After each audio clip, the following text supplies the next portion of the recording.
177 pays rapportent des cas, avec un total de 745 000 cas et près de 157 000 patients guéris.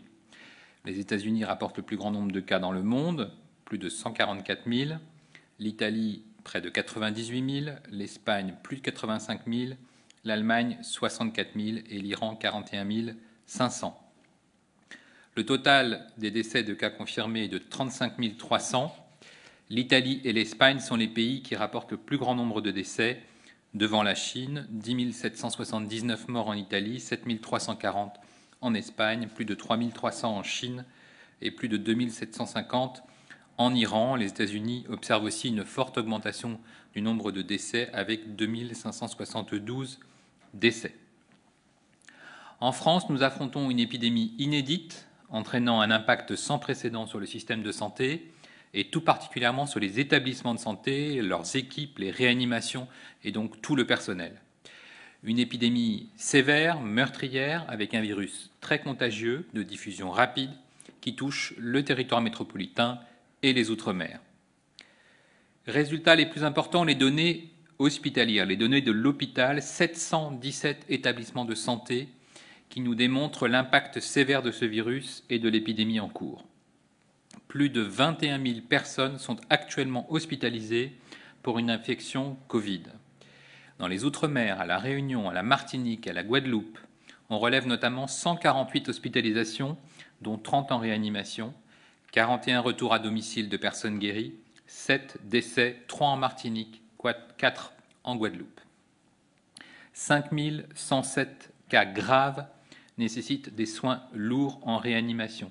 Je vous rappelle que la réanimation est indiquée lorsque nous sommes en détresse respiratoire ou pour une autre défaillance, que nous avons donc besoin de respirateurs, d'une surveillance continue, de perfusion, de médicaments, parfois d'un coma artificiel, de soins constants, et donc de toute une équipe compétente, formée, avec des réanimateurs, des internes, des externes, des infirmiers spécialisés de réanimation ou de blocs opératoires formés ou d'anesthésie formés, des aides-soignants bien sûr, des brancardiers, mais aussi tout l'appui logistique de l'ensemble de l'hôpital et des services spécialisés d'imagerie ou de laboratoire. 34% des patients hospitalisés en réanimation ont moins de 60 ans, 59% entre 60 et 80 ans, et 64 personnes sont hospitalisées en réanimation âgées de moins de 30 ans. Aujourd'hui, le nombre d'entrées en réanimation est de 475 patients, 9% de plus. C'est ce nombre quotidien d'entrées en réanimation qui est le plus important à surveiller pour prédire notre capacité à prendre en charge les malades les plus graves, mais surtout parce qu'il reflète la cinétique de l'épidémie et son impact le plus préoccupant sur le système de santé. C'est ce nombre quotidien d'entrées en réanimation, mais aussi d'admissions hospitalières, que nous allons analyser pour évaluer l'impact initial du confinement national que nous vivons depuis maintenant près de 15 jours. 3 024 décès sont observés en milieu hospitalier depuis le 1er mars. Mais aussi, c'est important de le dire, 7 924 personnes sont sorties guéries de l'hôpital depuis le 1er mars. Toutes les personnes malades en ville et qui, au bout de 8 jours, n'ont plus de symptômes pendant 48 heures sont aussi guéries, et elles sont fort heureusement très nombreuses. Nous avons, vous le savez, en plus de cette surveillance hospitalière, la surveillance en population dite syndromique. Les services d'urgence ont ainsi renseigné 3 169 passages hier versus 2 939 le jour précédent. Cela représente 20% de l'activité totale pour suspicion donc d'infection Covid. Nous observons 37% d'hospitalisation après ces passages et 3% d'hospitalisation directe en réanimation. SOS Médecins a signalé 1953 interventions lors de la journée d'hier. C'était un dimanche, donc contre 2423 pour la journée précédente. Là encore pour suspicion de Covid, et c'est 23% de l'activité totale.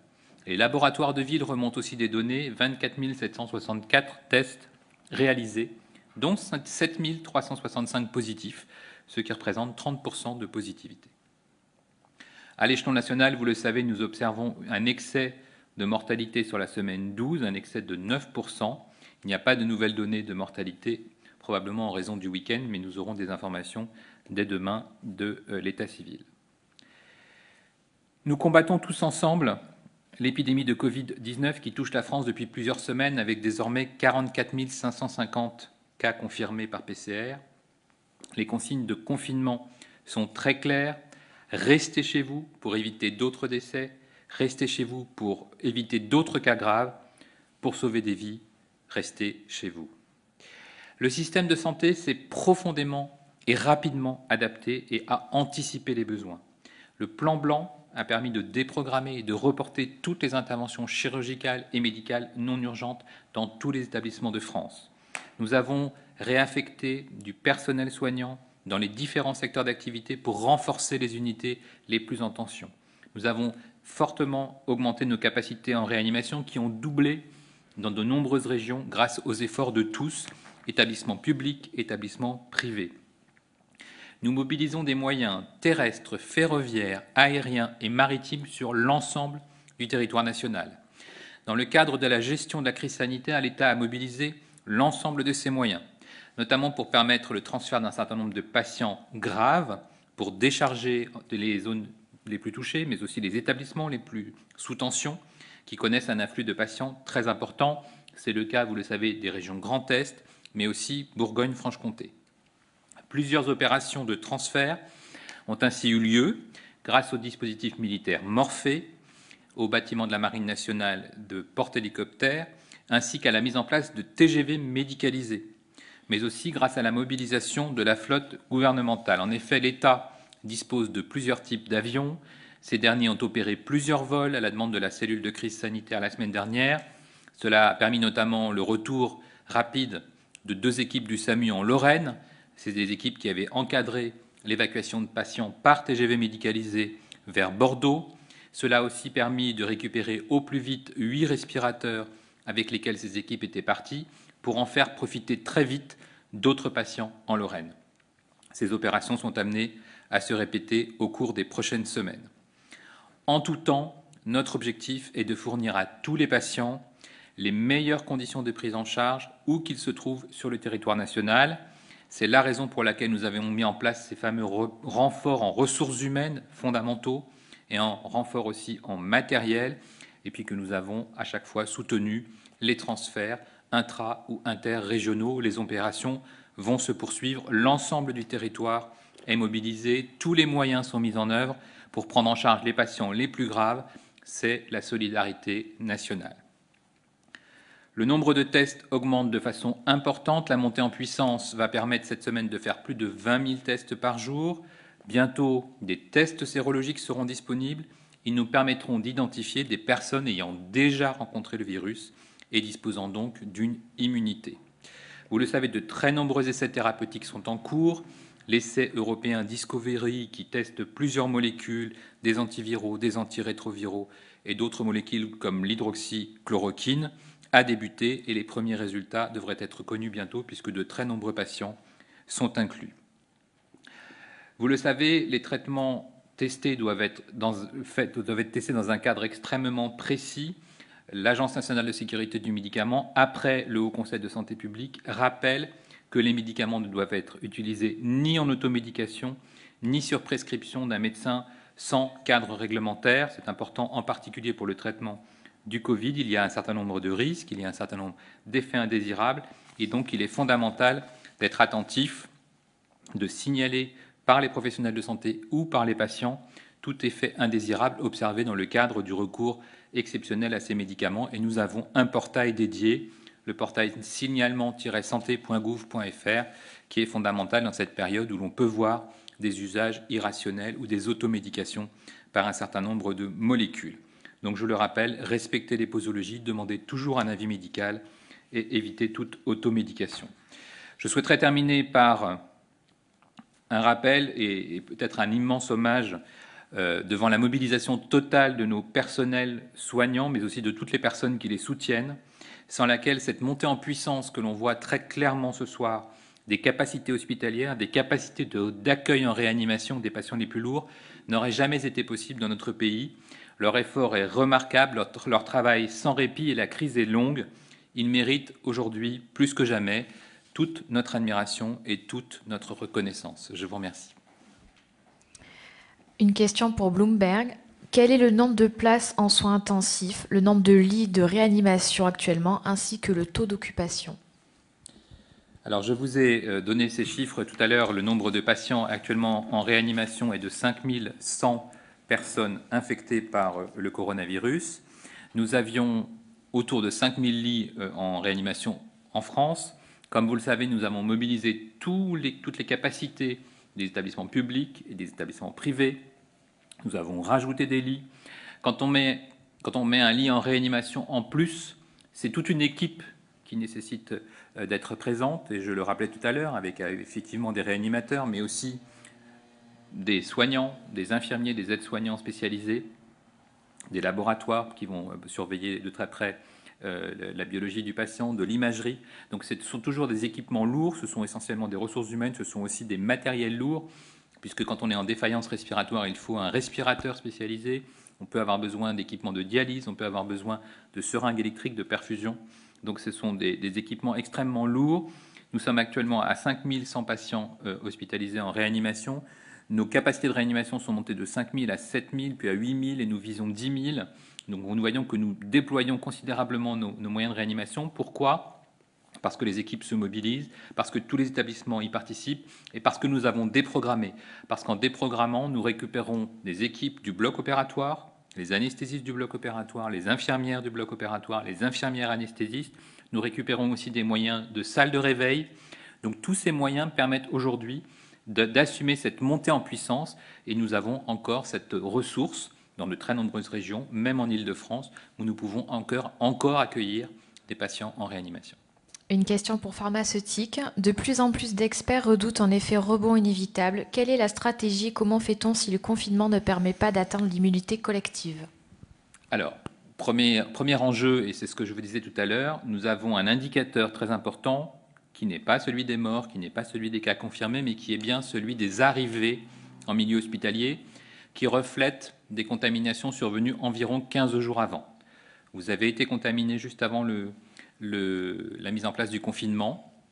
Vous avez à peu près une semaine d'incubation, vous commencez à être malade, vous êtes éventuellement moins bien, et c'est à partir de ce moment-là que vous allez vous adresser à l'hôpital, être adressé à l'hôpital, et vous retrouver soit en hospitalisation classique, soit en réanimation, si votre situation l'exige. Et donc, 15 jours après cette contamination, on observe le passage notamment en réanimation. C'est l'impact de l'épidémie, mais c'est aussi le reflet de cette fameuse évolution que nous devrions voir d'ici la fin de la semaine, qui est liée au fait que le confinement devrait réduire considérablement le nombre de contacts, parce que nous n'avons pas confiné pour confiner. L'objectif du confinement, c'est de massivement réduire les contacts entre les personnes. C'est pour ça que même quand on sort, on vous demande, parce que vous travaillez par exemple, ou parce que vous allez faire une course, d'être très attentif aux gestes barrières et à la distanciation sociale, parce que notre objectif à tous, tous les jours, c'est d'avoir le moins de contacts possible. Et donc si on réduit les contacts, le virus n'arrive plus à passer d'une personne à l'autre, et le nombre de personnes contaminées doit baisser. Donc c'est ce qu'on observe. À partir de cette fin de semaine, on devrait avoir moins de personnes qui arrivent à l'hôpital et qui arrivent notamment en réanimation. Une question pour TF1. Y a-t-il une baisse en Île-de-France d'admis en réanimation? Est-ce que les chiffres de l'Italie nous apprennent quelque chose concernant la situation en France? Alors, on n'est pas du tout sur une baisse actuellement. On est en pleine épidémie d'extension rapide. Je vous ai encore dit que le nombre de malades graves avait augmenté de 9%. Ce que l'on espère, c'est que cette augmentation soit de plus en plus modeste au fil des jours, parce qu'il faut pouvoir accueillir ces patients dans des bonnes conditions. Il faut des lits de réanimation, et vous savez que les séjours en réanimation pour des infections graves des malades Covid, c'est souvent des séjours de 2 semaines, voire 3 semaines. Donc il y a un enjeu de capacité de prise en charge et de prise en charge optimale des patients. Nous ne sommes pas du tout aujourd'hui sur une sortie de confinement, nous sommes déjà à quelques jours d'une capacité d'évaluer l'impact du confinement. Les Italiens nous rapportent et publient des données sur un relatif ralentissement de l'épidémie. Les Français doivent bien comprendre aussi que le chiffre de décès, qui est toujours très impressionnant, reflète finalement des contaminations et une histoire assez longue, des contaminations qui sont survenues il y a plusieurs semaines. Et donc c'est pourquoi nous allons nous focaliser sur cette cinétique de l'épidémie et sur ces personnes qui vont être hospitalisées et qui auront besoin de réanimation. Une Question pour France 2, envoyé spécial.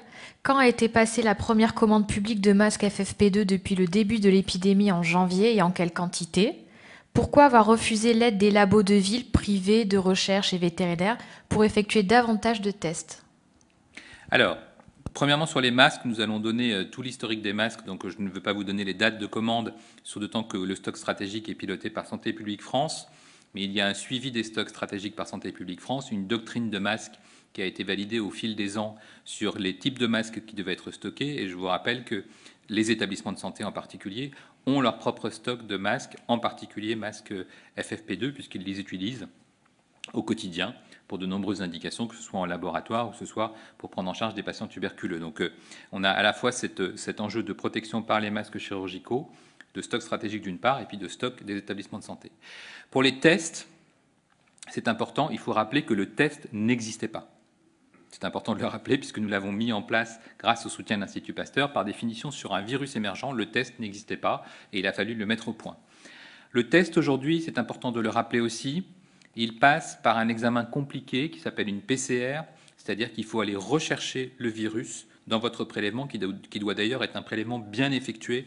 Ce n'est pas un prélèvement très agréable. Normalement, les couvillons doivent vraiment être enfoncés très loin dans le cavum, et donc c'est un examen assez désagréable pour la personne qui le subit. On va vraiment frotter votre muqueuse et aller rechercher le virus dans cette muqueuse par un examen qui se fait dans un laboratoire de virologie. Au départ, ces examens de laboratoire devaient être validés par le Centre national de référence pour être sûr qu'il n'y avait pas de faux négatifs et que donc tous les laboratoires qui étaient agréés savaient faire ce test. Ça s'est fait très vite puisque vous avez vu que nous avons augmenté très vite le nombre de laboratoires capables de faire ce test et bien entendu les laboratoires de ville peuvent faire ce test. La difficulté actuelle, elle n'est pas liée à la capacité des laboratoires de ville de faire le test, mais à la complexité de réaliser ce test aujourd'hui puisqu'il faut tenir compte du fait que nous sommes confinés, que nous demandons aux gens de ne pas se déplacer, de ne pas être contagieux et de ne pas aller dans un laboratoire où se trouvent des personnes fragiles.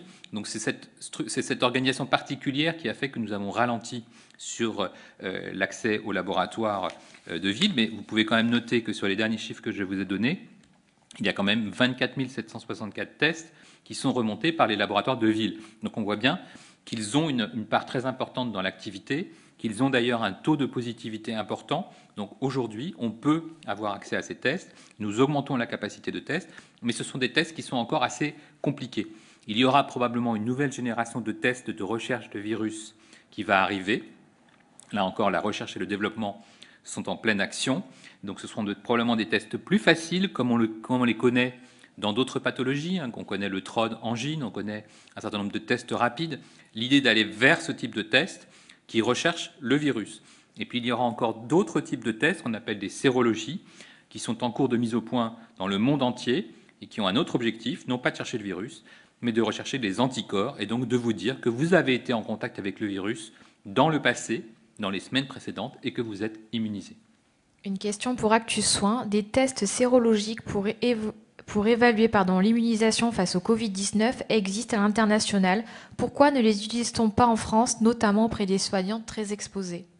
Alors, il commence à apparaître, et la France va évidemment se doter très rapidement de ses capacités de test. Il faut quand même savoir une chose. Premièrement, la recherche de tests sérologiques se fait par un prélèvement sanguin. On n'est pas sur un prélèvement d'une muqueuse respiratoire par un coton-tige, on est sur un prélèvement sanguin. C'est un autre type de test. Il faut avoir accès à un prélèvement sanguin ou au moins à une certaine quantité de sang. Ensuite, ça n'a d'intérêt que pour des personnes pour lesquelles on recherche une séropositivité, c'est-à-dire une présence d'anticorps. Et donc ce n'est pas pour détecter un patient ou un soignant positif, mais bien pour détecter une protection chez quelqu'un qui a été malade et qui a donc confirmation qu'ayant été malade, il est désormais immunisé. Donc vous voyez que la stratégie est un peu différente. Ce n'est pas forcément utile en pleine épidémie quand les gens sont malades, c'est potentiellement utile après pour savoir qui a fait l'infection et qui ne l'a pas fait. Pour Europe 1, a-t-on une idée du nombre de patients admis en réanimation ou hospitalisés suite à de l'automédication, notamment avec du Plaquenil?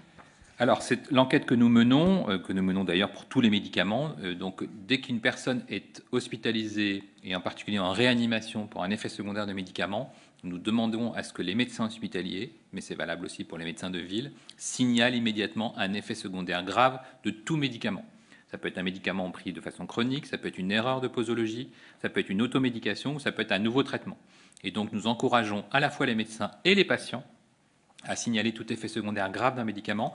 Nous en avons besoin pour les faire remonter au centre de pharmacovigilance, pour les faire remonter à l'Agence nationale de sécurité du médicament. Et c'est avec ces éléments-là que nous pouvons définir la balance bénéfice-risque d'un médicament, ce qu'il peut apporter, mais aussi quels sont les risques liés à son utilisation. De l'APM. Est-ce que l'on confirme des cas de décès de patients hospitalisés pour Covid-19 liés à des accidents cardiaques dus à la prise de Plaquenil? Et si oui, combien? Combien de patients prennent du Plaquenil hors essai clinique? Alors, combien de patients prennent du Plaquenil hors essai clinique? Il y a déjà, je le rappelle, tous les patients qui ont besoin de ce traitement pour des pathologies chroniques et pour lesquelles nous devons garantir l'accès au traitement. Le nombre de patients qui s'automédiquent, c'est beaucoup plus difficile, puisque normalement, on ne devrait pas avoir accès à l'automédication pour ce type de médicament qui peut être toxique seul ou associé à d'autres médicaments qui accroissent sa toxicité.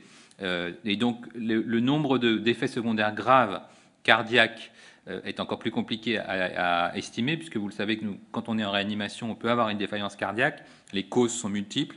Et donc, c'est au réanimateur lui-même à qui nous demandons d'estimer si oui ou non il peut y avoir une imputabilité attribuée à un médicament, en particulier à celui-ci, mais à tout autre médicament, puisqu'il a à ce moment-là le devoir de signaler et de faire ce qu'on appelle un rapport de pharmacovigilance pour signaler un effet secondaire potentiel d'un médicament. Une question pour Hospimedia. L'âge médian des patients est passé de 60 à 58 ans en réanimation. Cette diminution est-elle la conséquence d'un prix des admissions en fonction de l'âge? Alors, franchement, je ne crois pas qu'on fasse de tri à l'admission et toutes les équipes de réanimation y sont vraiment très attentives.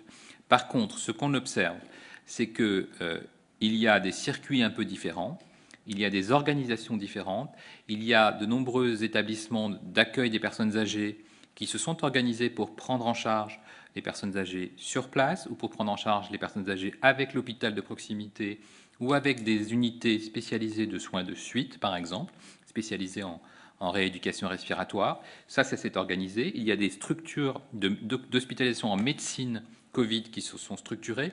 Et donc les personnes qui pouvaient aller en réanimation avant, pas forcément parce qu'elles étaient graves, mais parce qu'on voulait les surveiller, par exemple en soins intensifs ou en soins continus, peuvent être orientées vers d'autres structures. Ce n'est pas du tri classique de patients uniquement sur un facteur d'âge, puisque ce n'est pas comme ça qu'un réanimateur prend en compte un malade, c'est sur son état clinique, sur son pronostic et sur son besoin ou non de réanimation. C'est une décision qu'il prend de façon collégiale et qu'il prend tous les jours de l'année. Par contre, ce qu'on observe, et ça c'est aussi important parce que c'est observé à l'international, c'est que lorsque l'épidémie s'étend, et c'est le cas actuellement, on a souvent d'abord, dans les premiers jours, les malades les plus fragiles, les plus âgés, qui sont ceux qui résistent le moins au virus, et donc qui se présentent à l'hôpital. Et puis un peu plus tard, et ça a été décrit aussi par nos collègues européens, l'arrivée de jeunes qui ont voulu rester à la maison longtemps et qui se rendent compte qu'ils n'arrivent plus à tenir parce qu'ils font des complications, notamment respiratoires, et qu'ils sont essoufflés. Et donc, c'est ces personnes-là qui peuvent arriver un peu plus tard en réanimation. Une question pour France Info. Où en sont les stocks de produits anesthésiants dans les hôpitaux, notamment les curares et notamment en Île-de-France?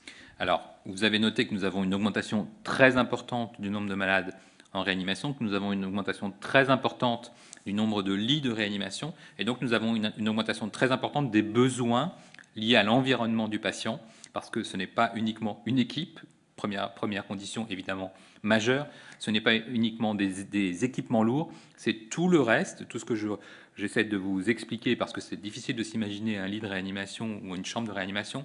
Il y a une surveillance continue, il y a des prélèvements continus, il y a des traitements continus, et il faut parfois organiser un coma artificiel parce que le patient a tellement de soins qu'il vaut mieux qu'il soit endormi pour éviter qu'il soit douloureux, par exemple, ou qu'il lutte contre la machine qui l'aide à respirer. Et donc, c'est ces médicaments anesthésiants, curares et autres traitements plutôt classiques d'anesthésie qui sont actuellement fortement demandés par les réanimateurs. Et donc, nous sommes attentifs à ce que toute cette chaîne de prise en charge de réanimation soit assurée, que ce soit le soutien RH, le renfort en équipement et évidemment l'accès à tous les médicaments utiles en réanimation. Question pour le généraliste. Des généralistes craignent des retards de soins chez des patients chroniques qui n'osent pas venir dans les cabinets. Était-ce une erreur de limiter les sorties aux soins urgents? Non, parce que nous avons toujours dit depuis le début que tous les patients qui avaient besoin de soins devaient bénéficier de ce soin. Je l'ai dit pour les tout-petits qui ont besoin de vaccination obligatoire. Je l'ai dit pour les femmes qui ont besoin souvent d'avoir accès à la PMI, qui ont besoin d'avoir accès au planning familial, qui ont besoin d'avoir accès à l'IVG. Et je l'ai dit évidemment pour les patients chroniques qui doivent continuer à être suivis. C'est valable pour les personnes qui sont dialysées, pour les personnes qui ont des pathologies lourdes, qui doivent être suivies en milieu hospitalier, qui doivent avoir un suivi par un médecin spécialisé. Donc ce sont des dérogations évidentes du confinement. Vous êtes convoqué à l'hôpital, vous êtes convoqué par votre médecin, vous avez un suivi obstétrical. Évidemment qu'il faut continuer à être suivi parce que c'est important pour votre santé. Une question pour CNews. Avez-vous observé des récidives chez certains malades? Pourquoi on tarde à donner de la chloroquine alors que certains médecins prennent eux-mêmes et le prescrivent à leurs patients? Alors, récidive, pas à ma connaissance. On n'a pas de remontée scientifique dans ce domaine. Quant à l'hydroxychloroquine, on en parle régulièrement. C'est dans l'essai en cours. Il y a plusieurs essais thérapeutiques en cours, précoces ou pas précoces. Il y a même des volontés de préventif. Donc, tout ce qui peut être utile à la production de données connaissances, de données scientifiques et de production de connaissances est important. Il n'y a pas aujourd'hui d'indication à faire de l'automédication, encore moins sans raison, parce que là vraiment, si c'est juste en prophylaxie, ce n'est vraiment pas une bonne idée. Et donc vraiment, on voit bien qu'on va très vite, qu'on pousse la recherche, on va avoir des résultats très vite, mais aujourd'hui, il n'y a pas d'argument, et ce n'est pas des données françaises, ce n'est pas la position du ministère de la Santé, c'est la position des experts internationaux, de l'Union européenne, des Chinois eux-mêmes et des autorités américaines qui disent qu'il n'y a pas d'argument définitif en faveur d'un médicament plutôt qu'un autre. C'est évidemment regrettable, mais c'est comme ça. Aujourd'hui, aucun médicament au monde n'a fait la preuve de son efficacité. Et je peux vous garantir que les autorités françaises, si elles avaient la preuve qu'un médicament est efficace, elles feraient en sorte que les Français y aient accès. Donc il faut laisser un tout petit peu de temps à la science pour dire si oui ou non, parce qu'on peut aussi avoir des mauvaises surprises, un médicament permet de modifier le pronostic d'une infection comme celle du coronavirus. Une question pour Canal+. Lorsqu'on devra aborder la fin du confinement, est-ce que celle-ci est liée à notre capacité à tester la population? Si oui, notre capacité en test devrait être de 150 000 tests par jour en juin. Est-ce suffisant pour envisager un déconfinement? Alors, ce n'est pas du tout sur ce type d'argument que se passera le déconfinement. D'abord, vous le savez, c'est une étape ultérieure et nous ne sommes pas là, puisque nous sommes juste, même pas au bout de la deuxième semaine de confinement, que le Premier ministre a déjà confirmé la prolongation et que nous n'avons même pas encore d'indicateurs d'évaluation de l'impact de ce confinement. Mais je pense que la sortie du confinement doit être faite de façon extrêmement attentive, basée sur une expertise scientifique qui va évaluer la situation de l'épidémie à ce moment-là. Quelle est la situation de l'épidémie? Qu'est-ce que ça a donné en termes d'infections graves, en termes d'infections nécessitant une hospitalisation, en termes d'infections en ville? Quel est le taux de positivité? Combien de cas sont estimés en France? Tous ces éléments vont être évidemment importants. Quels sont les moyens que l'on se donne en termes de protection de la population? Quel est le niveau d'immunité? Donc on voit bien qu'aujourd'hui, on n'est pas capable de répondre à toutes ces questions parce que, là encore, nos connaissances évoluent de jour en jour. L'accès à la recherche et à l'innovation évolue de jour en jour. Ce que nous avons aujourd'hui comme information, nous ne l'avions pas il y a 15 jours et encore moins il y a un mois.